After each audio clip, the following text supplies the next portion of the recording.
All right, and we're live, ladies and gentlemen.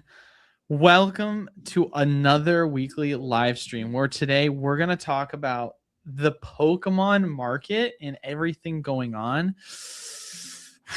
Crazy stuff. I mean, is it time to invest before it's too late, Alex, or do you think everything's going to crash? I mean, what are we feeling this week? I think it's already too late.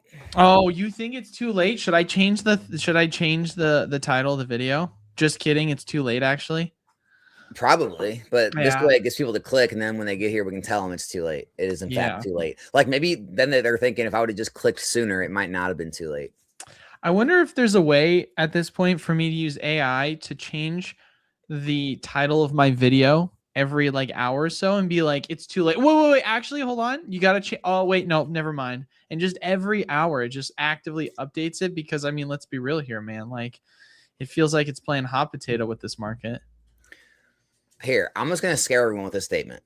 I like it. Do you know anyone in the hobby that's more bullish than I have been? Ooh. Not really, right? I'm not bullish enough. That's crazy. I have not been bullish enough. All I'm saying, dude, is that that's some Team Rocket Joey energy right there. Oh man, dude, good for Team Rocket Joey. By the way, I'm not joking, dude. Look, my week, right? I just told you I stream 5 nights a week. I now stream 3 other times a week with the digital rips. I do so many consult calls and make so much content and collection buys. Like, dude, I am so busy at this point. All I do is work, like legitimately, that I truly don't have time to care. Like, I don't care about the drama anymore. I truly wish the best for everyone. I hope everyone's successful. I mean, all I know is, I know his channel's good. I know a lot of the drama channels are good. I know a lot of the, even the bearish channels, they're good. Like, the vending channel, everyone's doing good. Every business is doing good. I love it. I love that everyone's successful in their own way. And if some people got to do it by like, picking fun at me or like talking trash, like that's cool.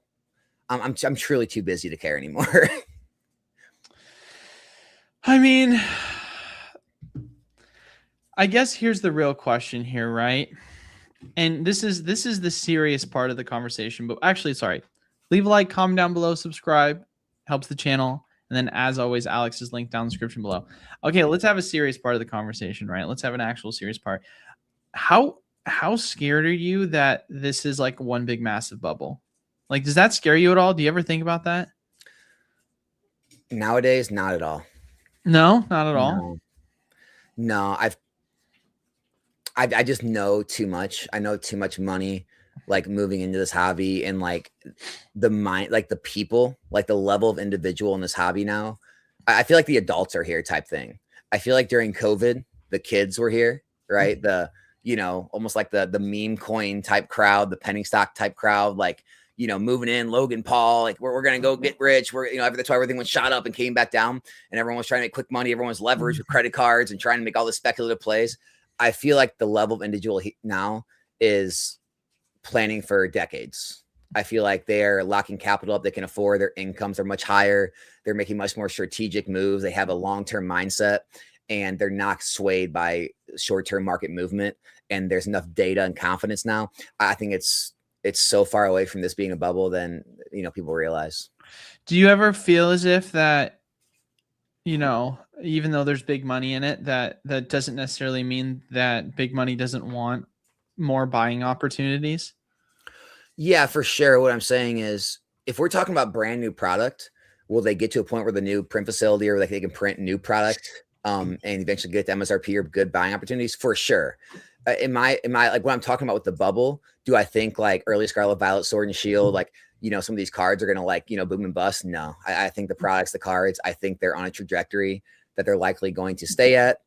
Some are on more of a parabolic move right now, like 151, which is it's gonna fizzle out. It may have a small correction because it's maybe like over jumping right now, but it'll find a it'll find a stabilization point. And it'll just continue to trend up over time slowly. I just don't see any major like 30, 40, 50% crashes coming just because of, you know, the mindset now in the hobby with what people are buying and their plans with the product. So here's an interesting question for you. So back during COVID, there was obviously a correction on a lot of vintage singles. Yeah. I mean, you kind of saw it with specifically, you know, Jungle Fossil. I mean, some of these, I mean, even First Ed Lugia. I remember there was like a sale for like a PSA 9 First Ed Lugia that sold for like 17K. And then when the correction came, I think its lowest sale was for like 2100. So like a more than 80% retrace. I guess to kind of segue into it, we talked about it a little bit before stream.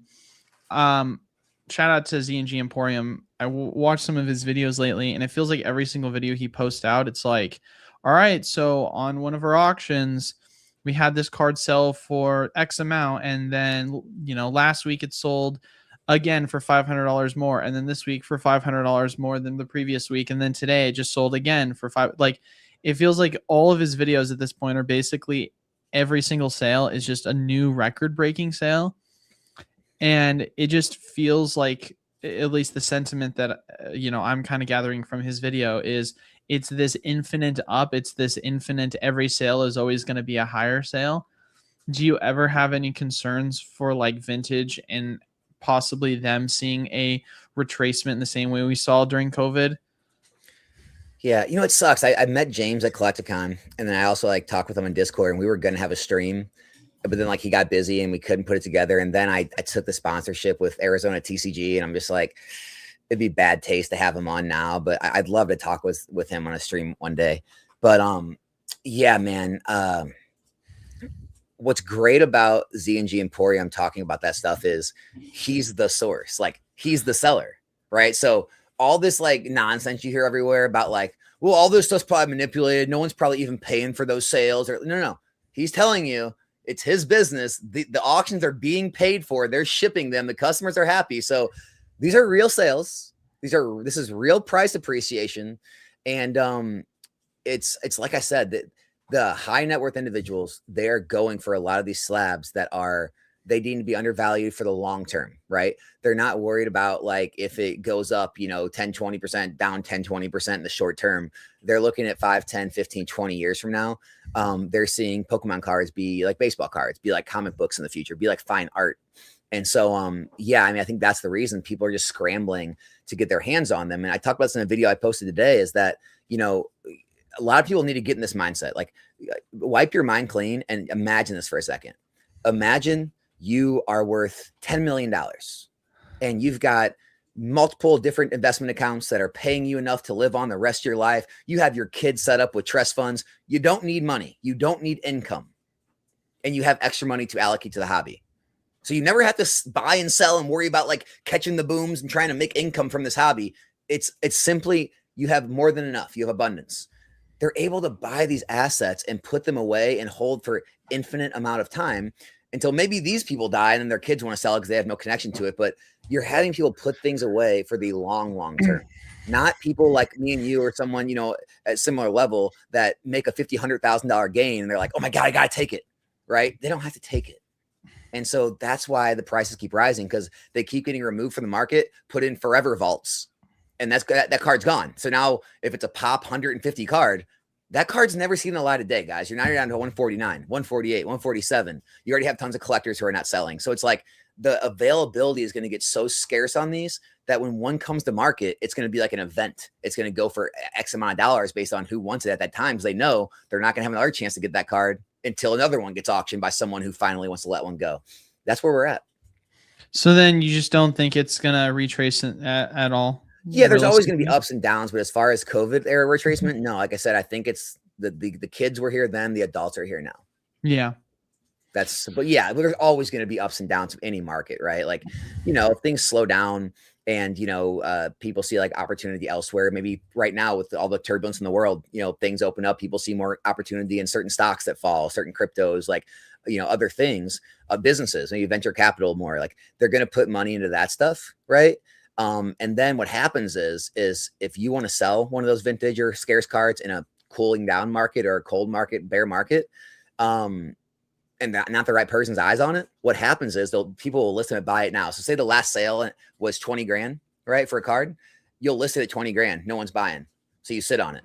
Well, then somebody comes along and they're desperate. They're like, dude, I need the money. I'm just going to auction it. Well, then that auction comes. Now the right eyes aren't on it. Well, now it goes for 16 grand. Like then people are freaked out and they start lowering their prices. Next auction goes lower. So there will be ups and downs. But as far as like this massive crash where nobody wants the stuff again, there's too much data, too much confidence now. I don't see it. Well, I'm not. Well, yeah. I mean, first and foremost, I'm asking the questions, obviously, not trying to get a specific answer. But I definitely would say that when asking the question, it's not what I'm trying to ask with an implication that I think that Pokemon will be worthless ever, obviously. It's more of a question of, okay, we saw that the last hyperbolic cycle we had during COVID, you saw a lot of retracements with specifically vintage singles. Yes, some sealed, but most sealed from EX era forward wasn't really affected at all. It was only singles that you really saw like kind of corrections on. And it's more just a question of, okay, do we think that, you know, this time is different and we're not going to see the same like type of retracements after the parabolic runs have happened this time around? I mean, first of all, this time's already different. Like there's, I mean, every time's always going to be different in its own way, right? Well, my point is okay, last time there was never a time when every booster box on the entire market was $250. So that's already different, right? It was never every booster box wasn't rising simultaneously back in 2021. It was the few that were getting pumped, and then, you know, whenever those got reprinted, they dumped and stuff, right? So that's the first thing that wasn't happening, right? The second thing is you didn't have this much available data of consistent price growth, like everyone having this much confidence in the hobby. And so people aren't wanting to sell now because they kind of know what's going to happen. Like we've had so many cycles now where people, I mean, look, I mean, a lot of people weren't here in XY when I was there, but like when Evolutions was printed to the ground and when we switched to Sun and Moon, people were already saying, you know, it's not going to be like early Evolutions, guys. You're not going to be able to like buy this stuff and like flash fire and it's going to go to $350 a box. Like the cat's out of the bag. Then when Sword and Shield got here, it was really out of the bag. Like every YouTube channel that was starting up was saying like modern sealed investing is not going to work anymore. Everyone knows about it now, right? Sun and Moon, XY era, those are going up. Sword and Shield era, you're not going to be able to invest in Sword and Shield era. It's going to be years before this product ever rises in value. They're printing infinite amounts of it. Now we're in Scarlet Violet and everyone's saying the same thing. Now we're in Mega and all the Scarlet Violet stuff's rising. And so eventually you see a pattern enough times where people will finally tune out all the nonsense online. They're like, no, I've seen this pattern enough times. I know what happens. Rudy's told me about it. Alex told me about it. You know, Eli, you know, SM Pratt back in the day. Everyone's told you about it. Eventually people are going to be like, all right, everyone online's an idiot. Like this stuff just works. Do you ever feel like the people that churn through this market will ever play a big enough of a factor if there's a huge emotional sentiment swing in the market? And let me explain what I mean by that. What I mean more specifically is one of the things you hear a lot is that specifically in this hobby, people only last a certain amount of time. They last anywhere between like 3 to 6 months. And then, you know, they'll a lot of times leave because they either just don't like what's happening in the market. It's too expensive. I mean, just whatever reason. You can insert a bajillion different reasons. And then someone new is always going to be there to replace them. Do you ever, I guess, think there will ever be enough of an impact in the kind of like emotional, casual individuals that are taking advantage of this current market stake?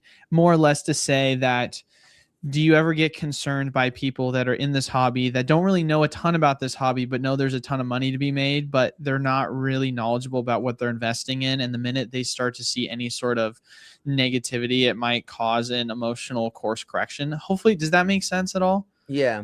I mean, once you start hearing people say like their grandma's talking to them about like investing in Pokemon and she literally knows nothing about it, it's like, that's the type of stuff where it's like, okay, well, how scary should it be when you start having people that are putting their money where they know nothing about it, and then the minute that things get shaky and they don't know what's going on, they start just panic selling? Like, do you think a panic sell is something that could, you know, be big enough to cause any sort of, you know, market reaction? So here, let's pull up. I just want to pull up the chart of the S&P here. I'm gonna share it. There it is, dude. So this is a perfect example. This is what the market looked like, right? All these years before things were proven. Take this as kind of like the Pokemon. I mean, Pokemon started right here, 99, right? but take the real stock market as a good correlation. This is how things used to move before things were proven. Okay. Nowadays, everyone knows. It's preached to you everywhere online. Every young person knows you put money in the S&P, it continuously grows over time. Look at the parabolic growth and look at how short of the amount of times the pullbacks are. Look how short they are. Look how long the pullbacks used to last back then. Look how long they used to be drawn out, right? This is exactly how I see the Pokemon market is just like in October. People want to discount October like it didn't happen. You know, I hear people make these YouTube videos now saying things like, you know, we're on this endless bull run. What are you talking about? We just had a pullback 5 months ago in October where things dropped 20 to 30%. You had YouTubers making thumbnails talking about Armageddon. Like, this is the big crash. It just pulled back. It recovered just as fast and then some. And I think that's where we are, just like the S&P. Every time there's a correction now, you have so many people that understand this market. They're all going to move in, buy it out at the discounts, and it's going to go right back up because there's too many people that understand now. So even if there is a sentiment change and some of the weaker hands sell off, the people who have the long-term mindset are going to scoop in and buy it because they have so much capital right now to use. Yeah. That's my take on that. That's kind of my whole consensus on why I believe in this so much. I think it resembles a lot of the history of the S&P. That's honestly, I would say, a pretty good comparison when looking at it. How are you kind of taking this and viewing your opinion of how you can kind of take predictions on 151 and what it's going to do? Do what if I wanted?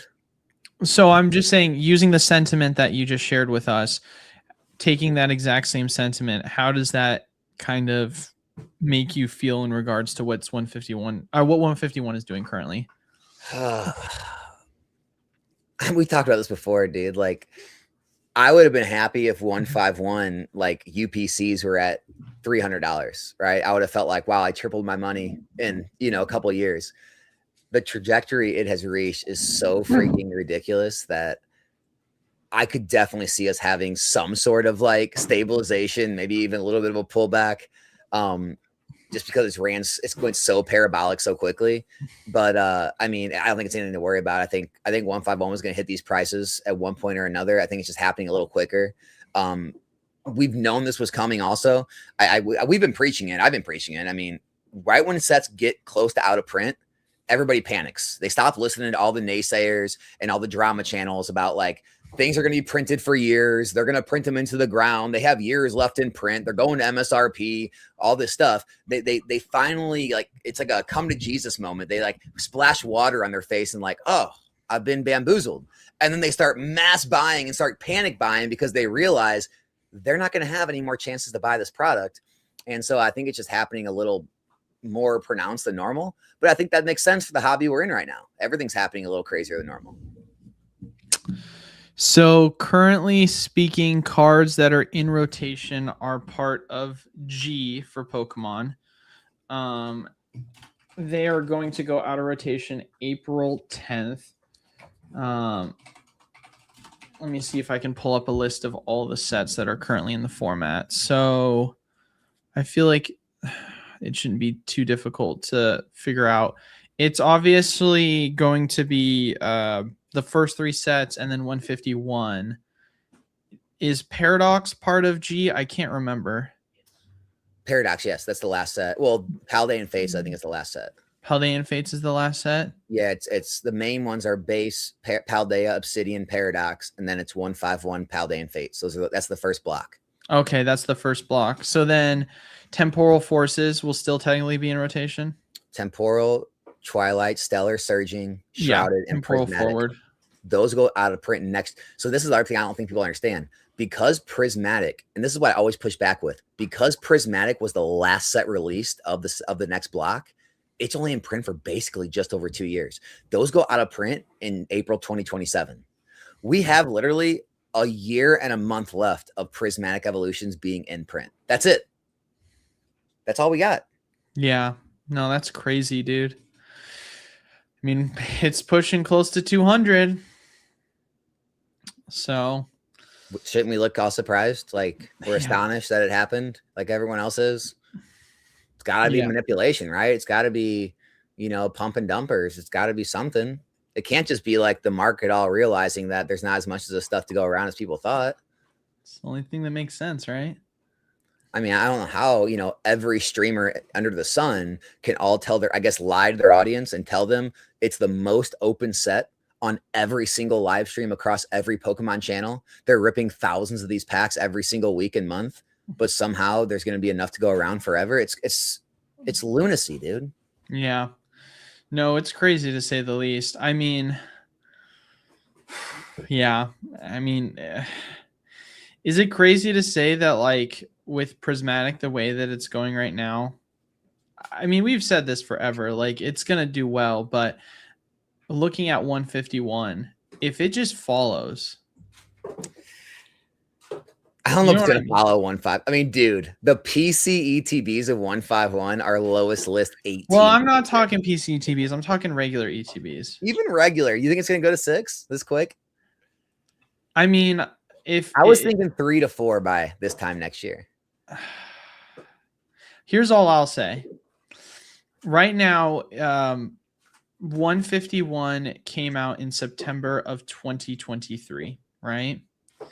So that means that it is a little bit over 2.5 years old now. And it's obviously gone up exponentially. If we're just going off of MSRP, it's had a 12x return, right? Right now, Prismatic Evolutions is a little bit over a year. So I guess if we were to say, okay, like comparing timeframes, do we think a year and a half from now it will hit $600? I would say realistically, I don't think so, but also at the exact same time, I think you were the one that said this right before stream. You're like, all right, I predict it's going to be 3x in a year or two. Oh, it went 10x. Okay, my bad. Like, so I guess my thing is do I think it's like guaranteed? No, but would I be surprised? Not at all. I am currently surprised by how 151 is 12x in 2.5 years. No, you're right.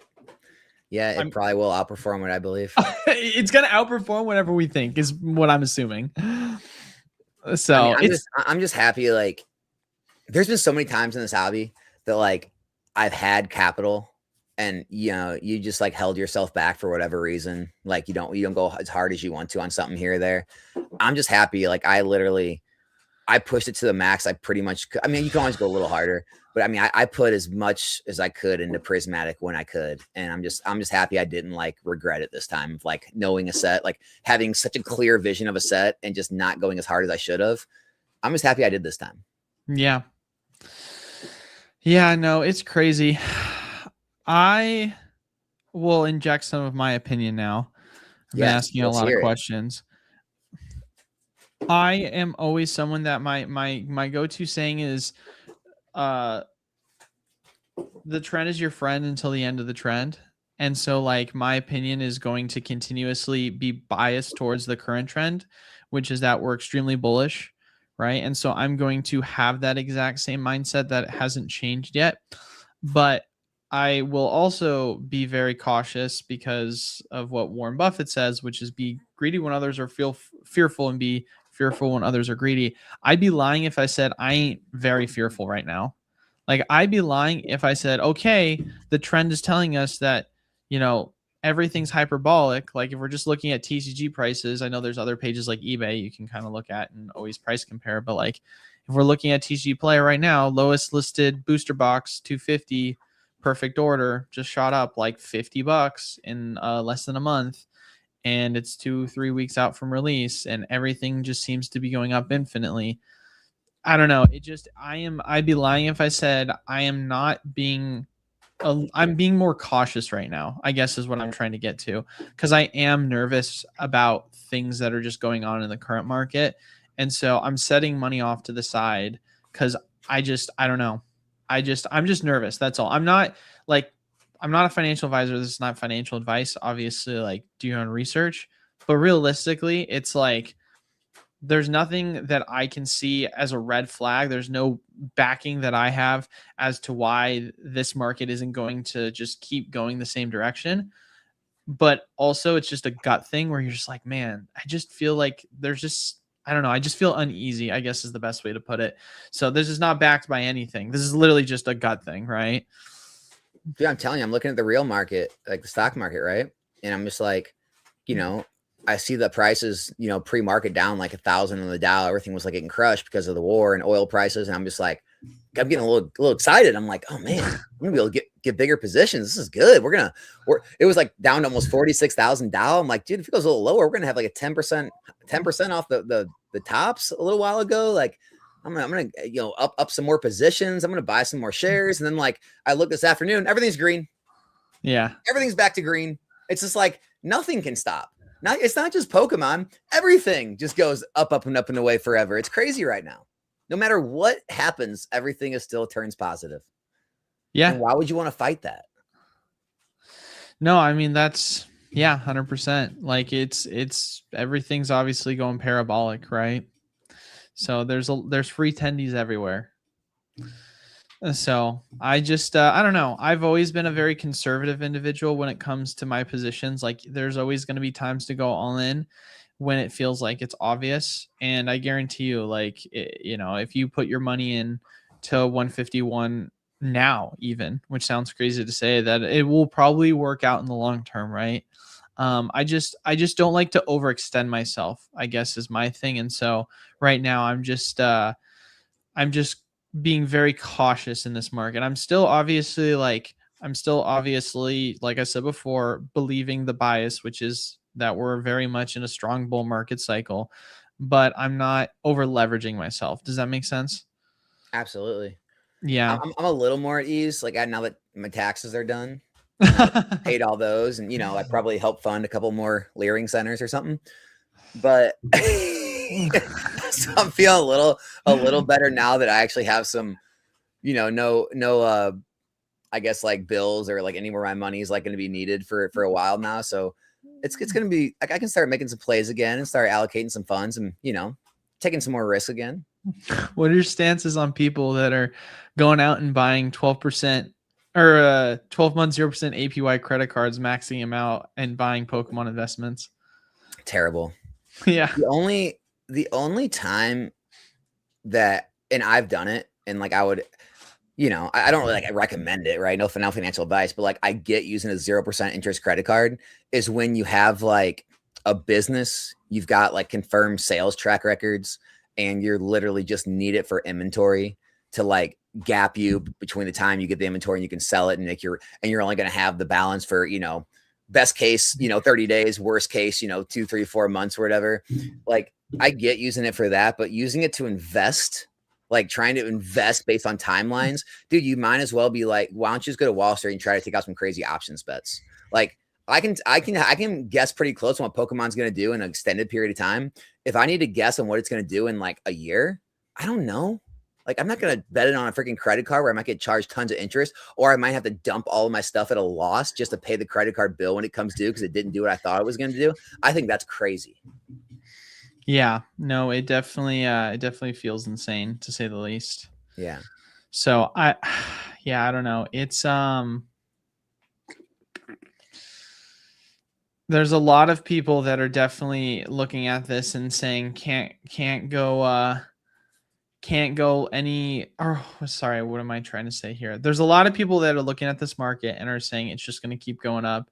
And so why not just get riskier and riskier? And I'm just like, man, God, that just sounds so scary. No, eventually they'll get like eventually people will get caught, right? Yeah. And those are the times when people like you and I will swoop in and we'll offer them pennies on the dollar and we'll get it because they're panicking and they're desperate.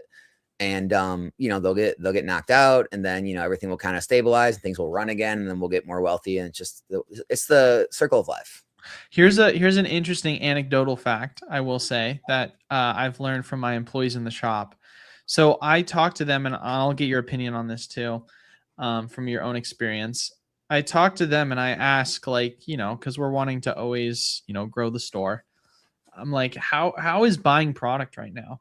And they said it's a roller coaster. I'm like, what do you mean? And they're like, well, because some people come in the shop and what they'll do is they'll sell everything because they're afraid that, because prices went down like 5-10%, that things are going to crash, and they'll literally just sell us everything because they're just nervous. And then the next week, prices will go up 50%. And then people will say, well, I don't want to sell anything because it could just keep going up. And so I guess like what I'm trying to get at here is it's very fascinating because they're literally saying that like if the market shows any weakness, people are quick to like sell off stuff, but those same people will have been the people that like a week or two earlier were like, oh, it's up 50%, it's just going to keep going up, and they're just not like budging at selling. So it's fascinating to see how like the emotions right now are very much a roller coaster for people, and what's kind of like going to be the deciding factor for whether they let go of their collections. I don't know. It's very fascinating to kind of see. I didn't realize it was that volatile. I thought it'd be much more consistent of people doing trades. Yeah, these are like the same people that like will throw grass seed on their lawn and check it every day to see like when it's sprouting, right? Like they're like they put money in a 401k and they're like logging on their 401k balance daily or checking their collector app daily. It's just like, you know, if people are that like tied to their day-to-day value, I don't think you're ever going to truly be that good at long-term investing. I mean, the amount of people at this point that come in that are like, I want to just buy Pokemon, that I like, what Pokemon should I buy based off of what you think is the best investment? Do you give them an answer? Well, I mean, my employees will tell them what the most popular sets are. I obviously don't answer that. I'm like, go watch my YouTube videos. But it feels like it's become a more popular question that people are now asking. Is now people, it feels like, are in the shop not buying to buy, but buying to invest, which is so crazy because like when I first opened my shop, like yes, there was a couple of people that came because like they knew my content, but most people were just casual people. But now those same casual people that still don't know my content whatsoever are now completely shifted on their mindset of like the market. Yeah. So it is weird to see so many more people coming to buy for that reason. Yeah, and guys, I see a bunch of comments and about the credit card thing. Yeah, what I was talking about is if you are planning on carrying a balance of the amount that you can't actually pay off because you don't actually have the amount of cash. No, of course, if you're going to buy something anyway and you have the cash, of course, I'm definitely for getting a credit card, getting your 2%, paying it off immediately. 100%. I do that like every week. I pay my credit card bill weekly. And so because if I don't, it'll hit the balance or it'll hit the total, whatever the max. And so I pay it off weekly. Like, so I put as much as I can on credit cards and I'll always just keep paying them off. My point was I would not like put more money than you can afford on a credit card and say, well, I've got 15 months, cross our fingers and hope it's good, better by then. Like, don't do that is what I'm saying. Yeah, no. Yeah. Yeah. I don't know, man. It's weird. It feels like, so here's, I guess, a question for you. I'm just talking, obviously, kind of the things that I'm noticing more locally. Are you seeing a lot of people like, how's your activity with buying? I know you're doing more digital rips, but I don't know if that's changed much for you. And I don't know what your interactions are with customers that you work with, that you buy collections from. It's something we've been monitoring, but our streams have been unaffected. Our pack break streams have been unaffected by the digital rip streams. So I'm guessing it's either, you know, a different customer base or something like that. I know there's some crossover, but no, our streams have still been just as strong as they have been for the past couple months of this year. Yeah, it seems like everyone's still happy, enjoying the hobby. Like the digital rips are just kind of like another outlet for more of like slab collectors and less of like pack opener single, you know, collectors. But I guess what I mean is like, how is your experience of like buying products for your regular streams? Like the people that are coming to you, is it also a very much up and down roller coaster and people are like selling if they're being emotional or not? Or is it consistent with the people that are like, I guess, what is your kind of experience with people selling to you for your own rips? Yeah, I don't see anyone emotional selling right now. Every now and then there'll be a bad situation where someone, you know, is going through something in life or expense came up or something like that. But mostly it's just, you know, I'll put out a price point that I'm looking to buy stuff for, and I'll have my regular people that sell to me reach out and have, you know, the packs I'm looking for. As far as like collection buys, like I'm getting collection buys like normal, but nothing crazy. You know, for various reasons. I'm not seeing like an influx of sales. I'm not seeing like any panic. People are not going for like low amounts. Like they want full market price. Like they want 85 to 90% for a lot of stuff.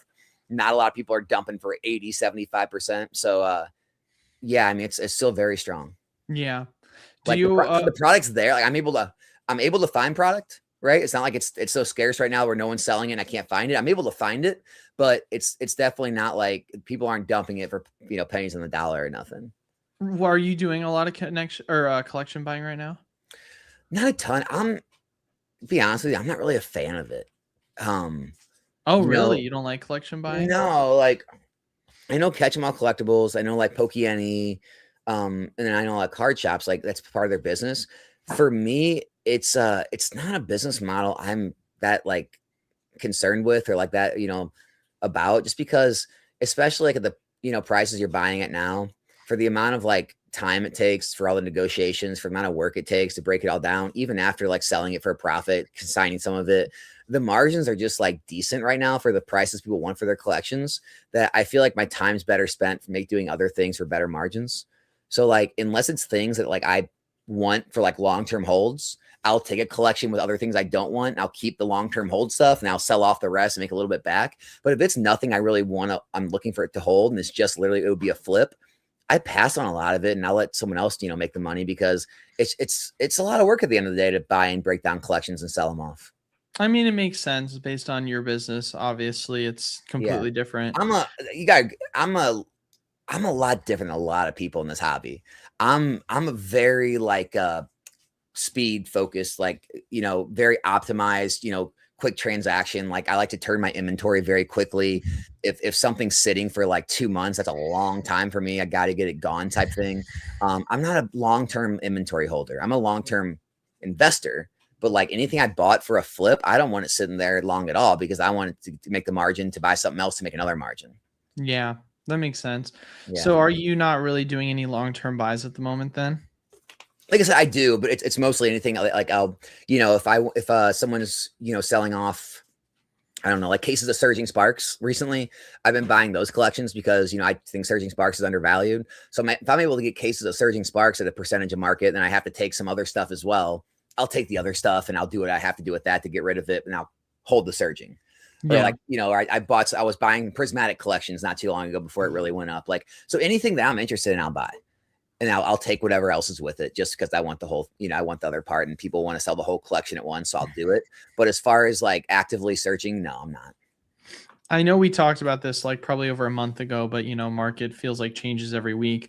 What's the going rate, would you say, that's most common for current collection buys? Booster boxes, I would say 85. If they have like collection boxes, tins, and other stuff involved, people are they're more likely to take 80. If you'll take everything type thing, they'll take 80%. Yeah. But booster boxes, people know what they have and they want at least 85 usually. That makes sense. Yeah.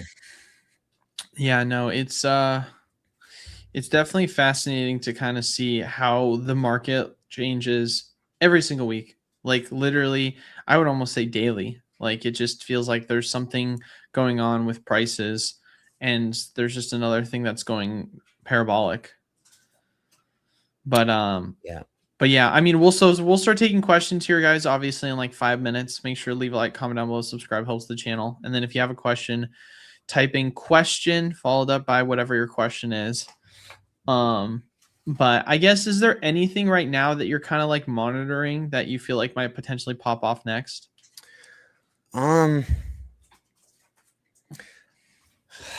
Feels like a lot of Sword and Shield boxes haven't made a move here in a while. I will say that. Dude, I'm counter to the most of the hobby when it comes to that. Sword and Shield? I think Scarlet Violet is going to eat Sword and Shield's lunch in the next 2 to 3 years. I mean, I think like 80% of Sword and Shield products are going to get overtaken by Scarlet Violet products. Really? Yes. Yeah, I really do. And you're still seeing it. Like when you see Scarlet Violet boxes, some boxes selling at a higher sales volume than Sword and Shield boxes at the same price point, that's telling, right? Because you can't say, oh, well, they're just buying Scarlet Violet because it's cheaper. No. They're buying Paldea. They're buying Destined Rivals. They're buying, things like Twilight Masquerade and Obsidian Flames at price points that all of the lower and mid-tier Sword and Shield boxes are at. And those are sitting, not selling. No one's buying Battle Styles, Vivid Voltage, Darkness Ablaze, Astral Radiance. No one cares. Yeah.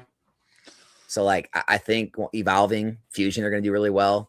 You'll probably be followed by Lost and Brilliant. Maybe Chilling can pop up there. Silver's looking to do okay, but like I think for the most part, if I had to buy one of every Sword and Shield box right now and one of every Scarlet Violet box right now, I think in 1 year, 2 years, and 3 years, Scarlet Violet is going to percentage wise outperform Sword and Shield. Well, I do think that's fair, though. I mean, to be fair, like if we're just saying set for set, Scarlet Violet overall has more better sets than Sword and Shield. I don't really think that's a hot take. If you just look at specialty sets overall, outside of Crown Zenith, I mean, is there another specialty set you can think of in the Sword and Shield era that's good versus? Yeah, I feel hell like, yeah, I can. yeah. Pokemon Go, baby. Oh, this fucking shill. Oh, my bad. I just realized I swore. Oh god, this is my bad, guys. Yeah, no, it's literally Crown Zenith. And that's the other funny thing. Think about this, dude. Paldean Fates 151 and Prismatic's close. They're almost all like outperforming Crown Zenith, and they're all newer. Like if Prismatic truly, I think by April next year, I think Prismatic might be worth more than Crown Zenith. We'll see. We'll see. Crown Zenith may keep running. I think Prismatic could eclipse it, but Paldean Fates and 151 are already worth more than Crown Zenith, and they're still in print. They're newer. Yeah. Sorry, people are laughing. And Prismatic's worth more than every other. Well, I guess Celebrations is doing good now. Celebrations is fine though. Yeah. I mean, let's be real here. Celebrations was so underwhelming as a set. Right. It's seen a run because of the anniversary year, but after this, it'll probably go stagnant again for a period of time. Yeah, but like Scarlet Violet era, I mean, you got Paldean Fates, you got 151, you got Black and White, you got Prismatic, you've got so many good specialty sets. Yeah. So it's just like every single now one. Mega Evolution starting out with Ascended Heroes, like, can you start out any better? Yeah, no, it's a monster specialty set. I mean, literally Shrouded is by far the weakest performer, and you can even look at Shrouded and say it's probably on par with most of the Sword and Shield era specialty sets. It's sad to say, but yeah. Yeah, it is sad to say. So, I mean, dude, people might not like this, but based off of everything we're seeing right now, should you just go like crazy all in right now on Ascended based on its current price? I've been saying that. I think anything between $80 to $100 in ETB is a buy, even if you want to push it up to 110. I absolutely think in this current market, Ascended Heroes, again, if you're not worried about, like perfect optimization, right? You're going to have YouTubers that are going to like pick, cherry pick charts in the next 6 months, a year and a half. And they're going to say, you should have been buying this. You should have been buying that. There's always going to be that. You're never going to hit every perfect investment. Warren Buffett doesn't have every investment, right? But if you want like as close to a sure thing as possible, buy Ascended Heroes right now and hold it 3 years. So not what set do you think will perform better, but what do you think is a better set? Ascended Heroes or Prismatic? I think Ascended Heroes is a better opening experience, but I think the love affair with the Evolutions and the Umbreon is quite a bit stronger than a Gengar, maybe. And the Charizard's a gold, so the Charizard you can't really count. Dragonite, it's never been something that's carried a set, really. It's decent. And then it does have Pikachu, it does have Mewtwo, but I think the Evolutions is something special, man. Because even Evolving Skies doesn't have all the Evolutions. You got to get collection boxes. You got to get Fusion Strike to get the rest of them. I just think that's something special, and it's gonna be a big deal.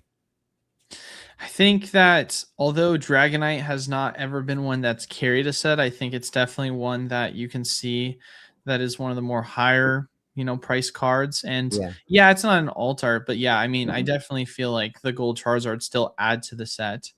I don't know. I guess when I look at the set and I say to myself, like you said, better opening experience, it feels like there's so much more diversity. But to be fair, it is an evolution set, right? You're getting EVs versus this Ascended Heroes is hands down more fun to open because it's got illustration rares, Yeah, it's got Gengar, it's got Dragonite, it's got Pikachu, it's got Charizard, it's got the mega attack rares. It's got so many different layers of like hits, the illustrations, mega attack rares, all the SIRs, the golds, like those are all sought after hits. Whereas Prismatic, it's like it's got to be an SIR. Well, here's also another thing I feel like people aren't thinking about. It's not a Mewtwo card. It's a Team Rocket's Mewtwo card. It's not a Clefairy card. It's a Lily's Clefairy card. It's True. not a Zoroark. It's an N Zoroark card. So I feel like we're not even saying like, oh, this set has other Pokemon that are less popular. Okay, well, those Pokemon are like trainer cards. It's very much in the same way. This might be a very big hot take. I think that Ascended Heroes, I look at Ascended Heroes in the same way as I look at Cosmic Eclipse. Because like Cosmic Eclipse had so many trainer cards that people fell in love with because of the characters that were tied to them. And if you go through and you look at this set, I mean, like I said, Lily's Clefairy, Zoroark, Team Rocket's Mewtwo. You've got Marnie's Grimmsnarl, Iono's Bellibolt, Steven's Metagross. Like you've got all these popular characters from popular trainers within this set in the same way as kind of how you saw Cosmic Eclipse pop off like crazy. So I'm not saying necessarily it's a better set, but I feel like it's one of these sets that has so much diversity and so much fan service that I wouldn't be surprised if it performed better in the long term, just based on the fact that it is a set that is going to have so much fan appeal from each generation.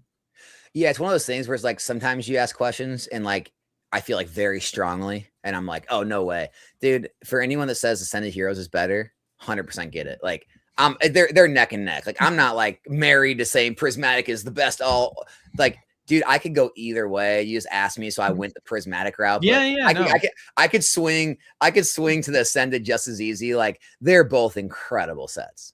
I'm telling you, it is literally just based on the fact that they brought back trainer cards like, you know, Cynthia Spiritomb, Erica's Tangela. I mean, I could literally keep going on. The amount of iconic Pokemon with their trainers that they had in this set, like it's honestly mind-boggling how much they kind of threw into the set. Like, yeah, it's crazy.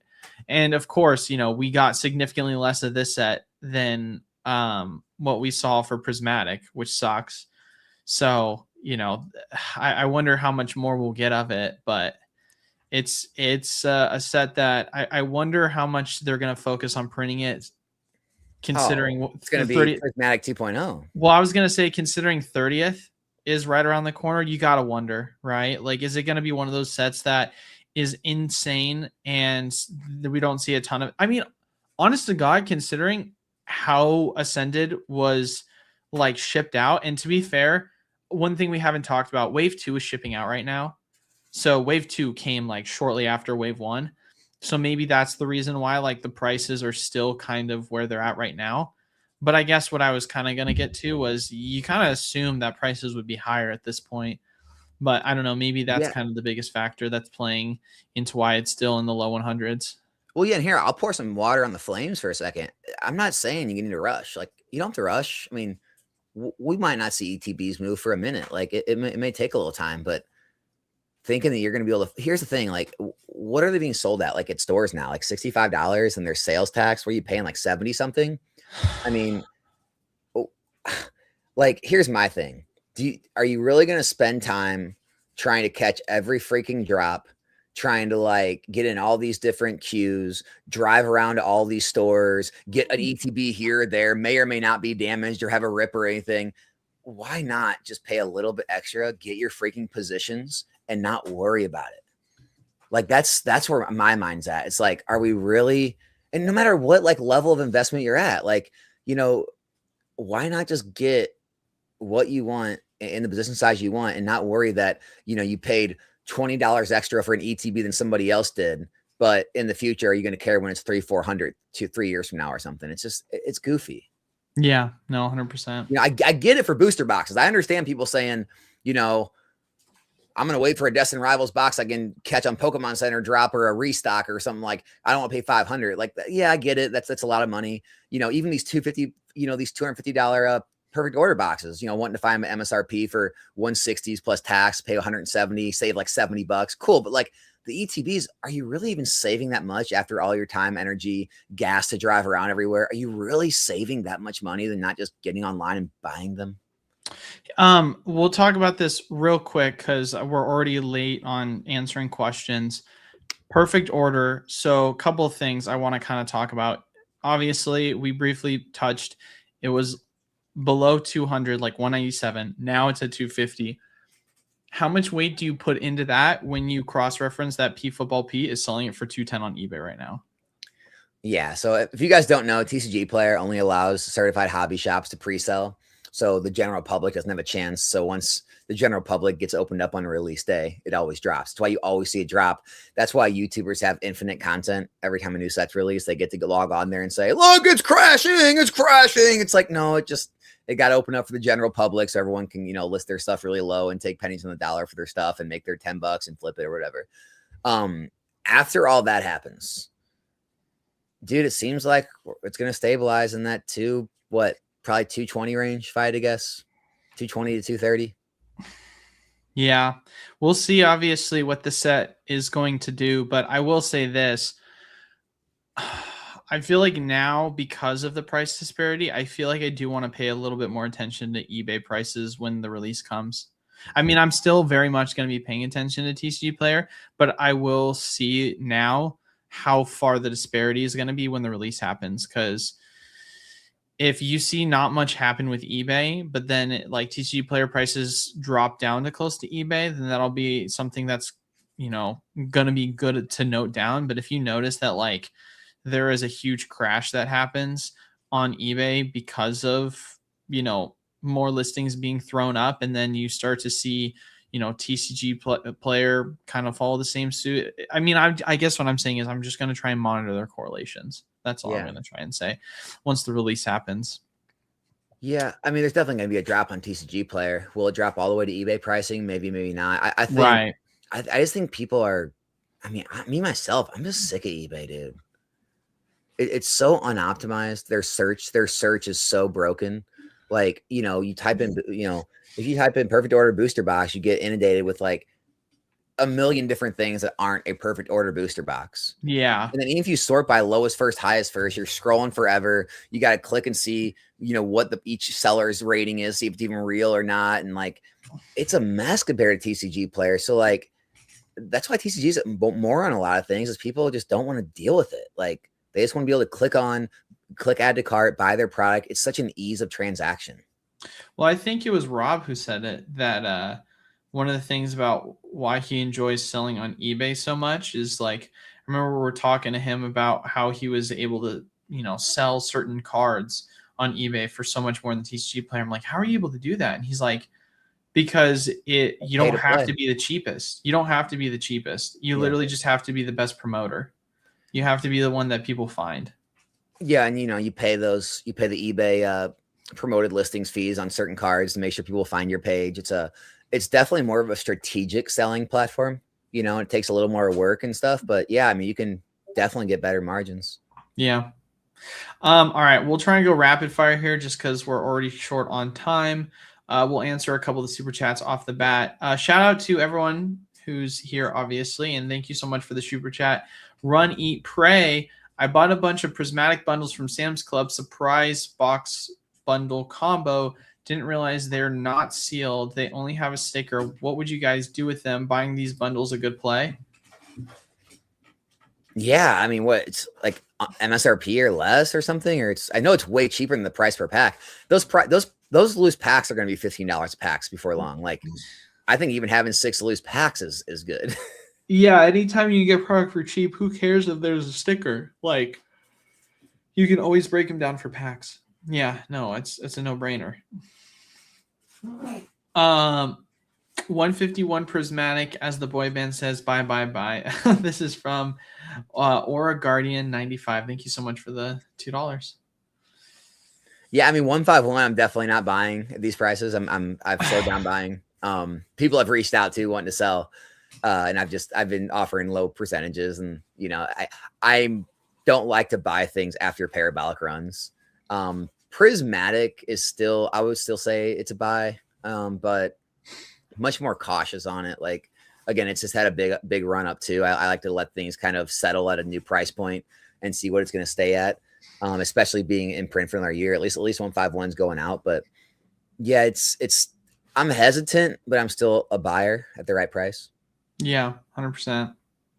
I mean, I'm the same, man. I'm always willing to buy. So if someone wants to DM me, you're more than happy to, and I can take a look at what you have.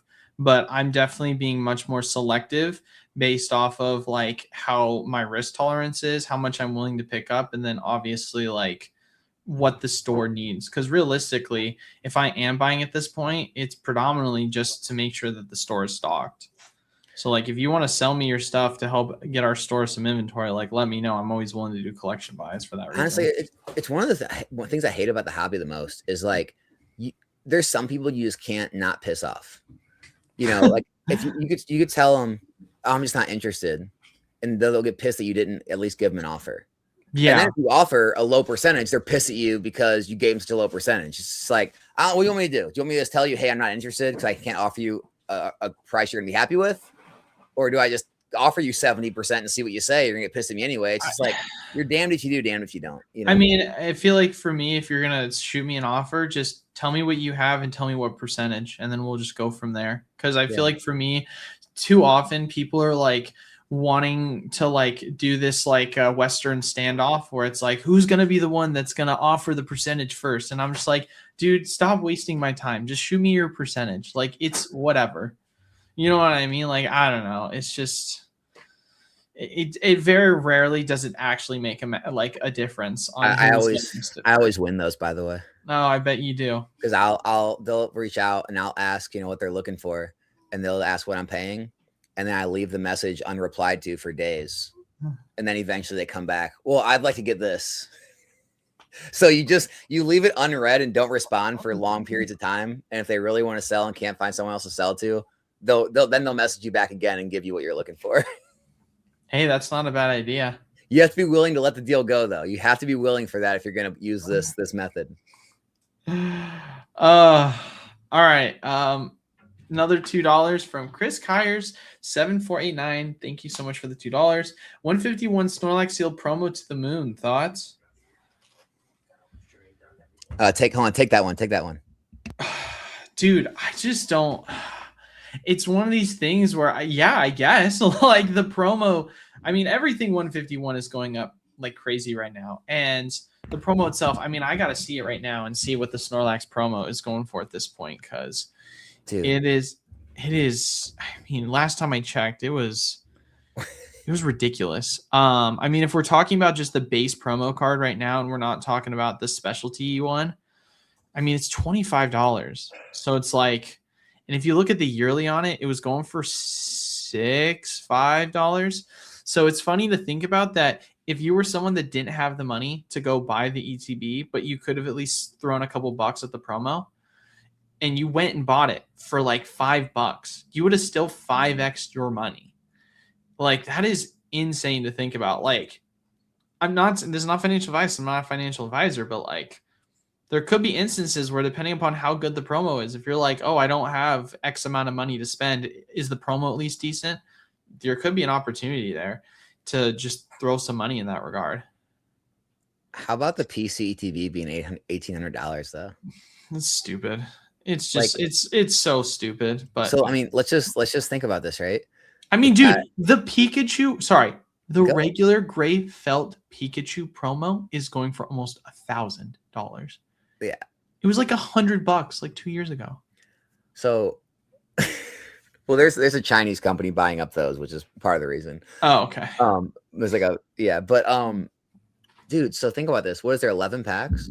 So it's going for roughly $25 a pack. That should be, $275 in pack. So between $1,800 and $275, there is a promo and a sealed box that makes up the difference. What are we doing? It's so dumb. What are we doing? It doesn't make any sense. I mean, what's here? Let me at least look up the PSA 10 promo. Like, maybe is the PSA 10 going parabolic or something? What's let's see, Snorlax. Maybe the PSA 10 promo is astronomical. I'm not sure.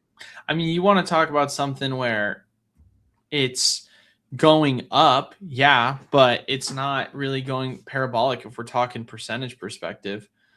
If you went and bought the Charizard from 151 and you bought the ETB back when you could easily go find the ETB for either at MSRP or slightly above, you're getting destroyed right now in terms of your return on investment comparing the two. I say destroyed. I mean, you're making a ton of money either way. But like, I mean, is that like the Charizard is being left in the dust by the ETB currently. So it's like Steel is still so much better right now for 151 at least. I will say Z&G Emporium, shout them out again. They have a recent sale March 8th for $1,600 on a Pokemon Center stamped Snorlax. That's insane for a 10. So I guess there's the value. You might have a $1,600 10 in there plus 11 packs, a little bit of premium on the sealed product. I guess that's how you get there. There's your $1,800. Good stuff, guys. Good stuff. No, that's literally insane. All right. I got we're running super late and I got probably like a couple more questions and I gotta get out of here. All right, question from Lucky Viewer. Have some random loose packs I've got from mystery packs over this year. Holland Phantom, Emerald, Ruby Sapphire, and Undaunted, Heart Gold, Soul Silver, Undaunted. Would you hold those trade or trade for other sealed product? It's so far out of my wheelhouse, man. I really don't know. I mean, aren't all vintage packs like before XY pretty much weighable? Yeah, 100%. So like, I mean, you're a whole bunch of light packs. It's just literally just for decoration, for like collectible purposes. Like no one's going to open those. I guess they're in good shape. You could try to grade them and get a little more value, but I mean, I'm not getting rid of anything EX era right now. Like EX era, I'm not even kidding you. So I just helped someone do a large collection buy. And I remember when I was first helping them like price out things, it was like, okay, it feels like this is what market is. And then a month or two later, EX went even more hyperbolic. And then within a week after, when discussing it further, it felt like price. I guess what I'm trying to get to is that right now, specifically the EX era is that the price just keeps going up every single week or every single month because right now it is very much a seller's market. And it's like, oh, this product. So, I mean, I said this last time, right? Right now, the sentiment is this product is so rare. You're probably never going to have an opportunity to buy it again. You might as well buy it now before it's too late. And so people are just throwing numbers, right? Yeah. People are just straight up just buying it. And going back to 151, what's great about 151 is, you know how like normally when you like laugh at things or you think things don't make sense, people are always like, you're just unhappy because you missed out. You don't have it. It's like, oh no. You must understand me. I have Pokemon 151 PC ETBs. I have UPCs. I have a lot of 151 product. I still think this is stupid. I own the stuff and I think it's stupid. If Prismatic does this same thing in a year, I've got infinite amounts of Prismatic and I'm going to say the same thing. This is stupid. This is way too fast. Yeah. I definitely don't have as much 151, I guarantee you, as you do. I have very little 151. I mean, I've got like a PC ETB and a couple ETBs. And we're getting to the point now where I might even consider selling some 151 PC ETBs at 1,800. That's wild. Yeah. How do I know if a booster box case is first print or second print? For example, Evolving Skies or Destined. Oh, give me 2 seconds. I got to step away. Give me 2 seconds. Yeah. On the case, okay, it'll say not for resale until a date. Those are the ones that are first print. Any prints after that will not have that because they weren't pre-released. They weren't sent to stores pre-release, right? So those labels won't have the not for resale before. So as far as the booster boxes themselves, I know some of the older ones, they would have small Pokeballs on the wrapping instead of the large Pokeballs. So you'd be able to tell that way. But sometimes it's not like that. So I don't know if because there's no print difference. There's no like printing. Like there's no way to really tell on the single boxes. On the cases though, you can tell. Yeah. I'm not 100% certain. Doesn't have it a sell by date. Like that's what I was saying. It has a not for resale before, and then the reprints don't have that. That's what I thought as well. Yeah. All right, one more question, then I got to get out of here for sure. A little bit shorter of stream. Sorry, I have a meeting after this. Yeah. I made a trade this weekend that I'm happy about. Just want to get your thoughts. I traded an Ascended Hero PC ETB for a minty Surging Spark booster box. I like it.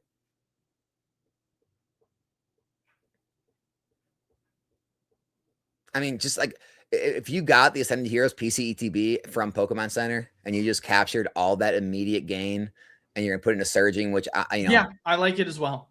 I like it as well because right now Ascended Heroes ETB is like,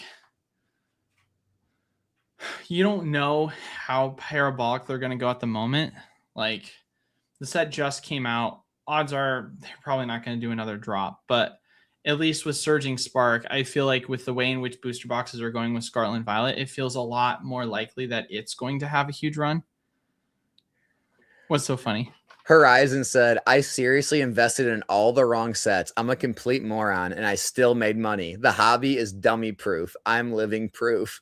That's a perfect way to end it, dude. That's so true. Yeah, I invested in Pokemon Go and 3x my money. Come on. That is definitely why I'm a little bit scared right now. I'd be lying. I'd be lying if I said I wasn't a little bit scared for that reason. A little fear keeps you on your toes, though. I will say that is true. It does. But all right. Any other things you want to talk about or say before we get on out of here? No, man. It sounds like you got to get rolling. Yeah, I do. So sorry about cutting it short, guys. Obviously, a lot more questions. We'll do less talking next time and take more questions next time. How's that? Yeah, that's great. I mean, we went 15 minutes over on talking, so we'll definitely try and rapid fire questions next time. But yeah, thank you guys all so much for stopping by. Leave a like, comment down below, subscribe. Really helps out the channel. We will see you guys all next Monday. Peace.